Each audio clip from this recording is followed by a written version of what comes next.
Apa saja landasan hukum program imunisasi? Yang pertama yaitu Undang-Undang 1945 Pasal 28H Ayat 1, kemudian Undang-Undang Kesehatan Nomor 36 Tahun 2009 Pasal 130 dan Pasal 132 Ayat 2. Yang ketiga, Undang-Undang Perlindungan Anak Nomor 35 Tahun 2014 Pasal 44 Ayat 1. Yang terakhir, Permenkes Nomor 12 Tahun 2017 tentang penyelenggaraan imunisasi. Selanjutnya yaitu bentuk evaluasi program imunisasi menurut Permenkes Nomor 12 Tahun 2017.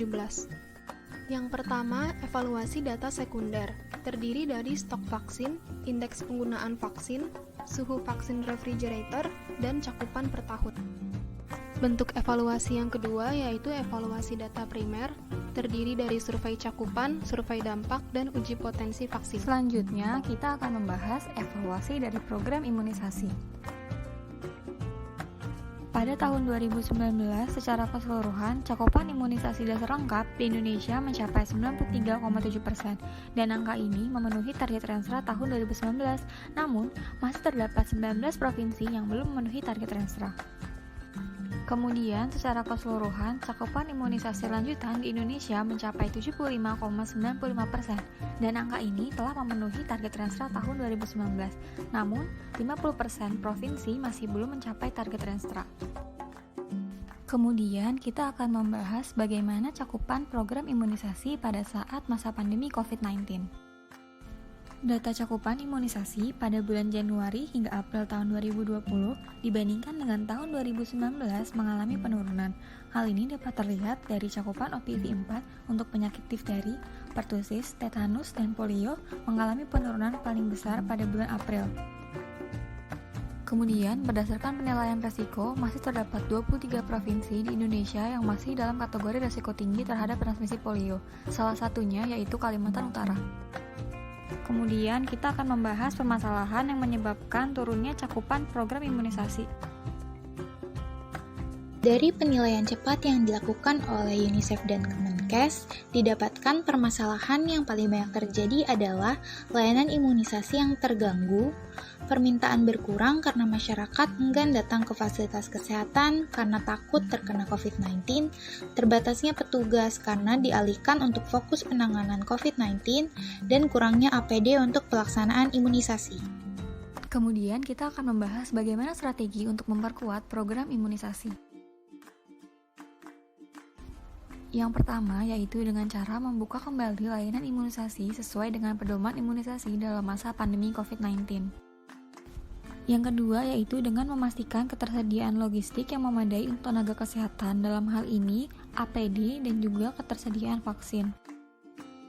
Yang ketiga yaitu dengan memberikan informasi kepada masyarakat tentang pemberian layanan imunisasi yang aman.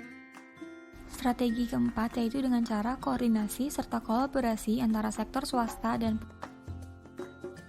Selanjutnya, bagaimana program imunisasi di masa pandemi COVID-19? Pedoman petunjuk teknis program imunisasi saat pandemi COVID-19 terdapat 4 prinsip utama, yaitu imunisasi dasar dan lanjutan harus tetap dilaksanakan. Kemudian operasionalnya akan mengikuti kebijakan dari pemerintah daerah setempat. Lalu, harus mengoptimalkan surveillance dan pelaporan penyakit yang dapat dicegah dengan imunisasi, serta penerapannya menggunakan pencegahan dan pengendalian infeksi dengan menerapkan jarak 1-2 meter. Jika memungkinkan imunisasi, maka harus memilih tempat. Jika tidak mungkin, maka harus ditunda dengan melakukan pencatatan anak yang belum imunisasi. Lalu membuat rekomendasi keberlangsungan pelaksanaan imunisasi, melakukan advokasi, dan melakukan monitoring dan surveillance cakupan imunisasi PD3I.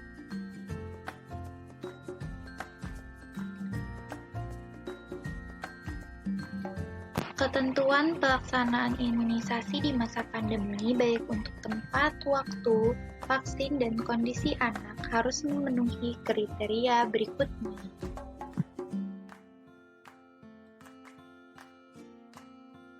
Berikut ini rekomendasi untuk keberlanjutan program imunisasi.